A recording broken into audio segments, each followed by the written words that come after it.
पाकिस्तान के एक एक दोस्त का हाल इन दिनों बहुत बुरा होता जा रहा है।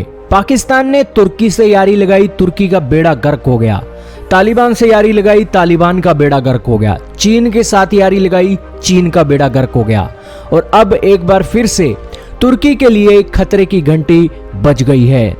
तुर्की पाकिस्तान के सहारे आज ओटोमन एम्पायर खड़ा करने की सोच रहा है। मुस्लिम देशों को इकट्ठा करने के बारे में ये देश सोचते तो हैं, लेकिन सब बातों पर इनका पानी फिर जाता है। आपने देखा होगा पाकिस्तान ने कहा था कि हम मलेशिया, तुर्की, ईरान के साथ मिलकर एक नया ब्लॉक खड़ा करना चाहते हैं और उसके चलते हम ओटोमन एम्पायर के साथ साथ इस्लामिक अमीरात खड़ा करना चाहते हैं। लेकिन क्या हुआ दोस्तों, उसका क्या निकला? वो ग्रुप ही खत्म हो गया। ना तो कोई ईरान मुंह लगाकर राजी है तुर्की और पाकिस्तान जैसे देशों को, और ना ही मलेशिया मुंह लगाकर राजी है। ये साफ साफ दिखाता है कि इनकी कोई नहीं सुनने वाला है दुनिया के अंदर, और ये दुनिया के अंदर अकेले हो गए हैं। और अब ये दोनों ही देश अमेरिका से सरेआम पंगे ले रहे हैं। हाल ही में तुर्की ने ओपनली कहा है कि हम रशिया के वेपन्स की जो खरीद है वो और भी तेजी से करने जा रहे हैं। उन्होंने कहा कि हम बहुत डिसअपॉइंटेड हैं अमेरिका की वजह से, कि अमेरिका कभी हमें ये नीति फॉलो करने के लिए कहता है, कभी वो नीति फॉलो करने के लिए कहता है। कोई स्टेबिलिटी नहीं है और इसी की कड़ी में हमारे ऊपर लगातार नजर रखता है। इस कारण से हम डिसअपॉइंटेड हैं और जो सिचुएशन हमारे अड़ोसी पड़ोसी देशों के अंदर हो रही है वहां पर भी अमेरिका का रवैया सही नहीं है। और इसी के चलते तुर्की अब ओपनली कह रहा है कि हम रशिया की तरफ जा रहे हैं, रशिया के वेपन खरीदेंगे, रशिया के ऊपर पूरी तरीके से डिपेंडेंट होने वाले हैं।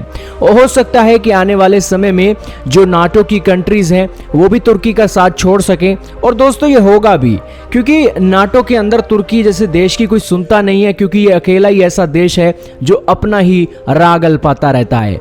इन्होंने ओटोमन एम्पायर का अपना अलग राग अल्पाया था और वर्ल्ड वॉर 1 के अंदर उखाड़ कर फेंक दिया था ओटोमन एम्पायर को।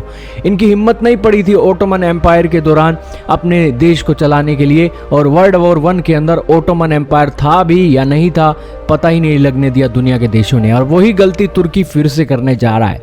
तुर्की कह रहा है कि हम रशिया के एयर डिफेंस सिस्टम खरीदेंगे, और इसके ऊपर अमेरिका का रिस्पॉन्स आया है कि तुम अगर एयर डिफेंस सिस्टम खरीदोगे ना तो अब की बार तुम्हारे ऊपर दबाकर सैंक्शन लगाए जाएंगे। दोस्तों पिछली बार अमेरिका के सैंक्शन लगे थे तो तुर्की बच गया था, उसकी जो डिफेंस की इंडस्ट्री थी बच गई थी। लेकिन अब की बार अगर सैंक्शन लगे ना तो एक पुर्जा भी नहीं आएगा तुर्की के अंदर। भले ही तुर्की के अंदर आज अपना सामान वो खुद बनाते हो, लेकिन अमेरिका और यूरोपियन यूनियन से वो भूल ही जाएं। अब ज्यादातर ट्रेड तुर्की का यूरोपियन यूनियन से होता है। उनकी यूरोपियन यूनियन की फंसी थोड़ी है तुर्की से ट्रेड करेंगे अगर इस तरीके से रशियन वेपन खरीदेगा, जो आने वाले समय में उनके लिए चैलेंजेस बनने वाले हैं। तो तुर्की के लिए यहाँ पर मुश्किलें खड़ी होने वाली हैं। आने वाले समय में ट्रेड वॉर भी तुर्की के लिए यूरोपियन यूनियन में चल सकती है। इतना ही नहीं दोस्तों, तुर्की जो रशियन वेपन खरीद रहा है उस वेपन खरीदने के चलते जरूर तुर्की अपने डिफेंस को मजबूत बना सकता है, इस बारे में कोई शक नहीं है। लेकिन अमेरिका और यूरोपियन यूनियन इस तरीके के देश हैं जिसके ऊपर आप आंख बंद करके भरोसा नहीं कर सकते, और तुर्की इसकी कीमत चुकाएगा। लेकिन तुर्की के कौन से दोस्त हैं? आज पाकिस्तान जैसे दोस्त हैं। तुर्की रशिया के पाले में जा रहा है, इसका एक कारण भी है फ्रांस और ग्रीस की डील। फ्रांस और ग्रीस ने अभी हाल ही में डिफेंस का पैक्ट साइन किया है, जिसके चलते तुर्की के फियर को देखते हुए उन्होंने अपने डिफेंस को मजबूत बनाने के लिए एक बड़ा पैक्ट साइन किया है। इस पैक्ट से तुर्की की वार्निंग भी सामने आ गई है। तुर्की ने कहा है कि ग्रीस और फ्रांस की जो आर्म डील हो रही है ये थ्रेटन कर रही है हमारी स्टेबिलिटी को।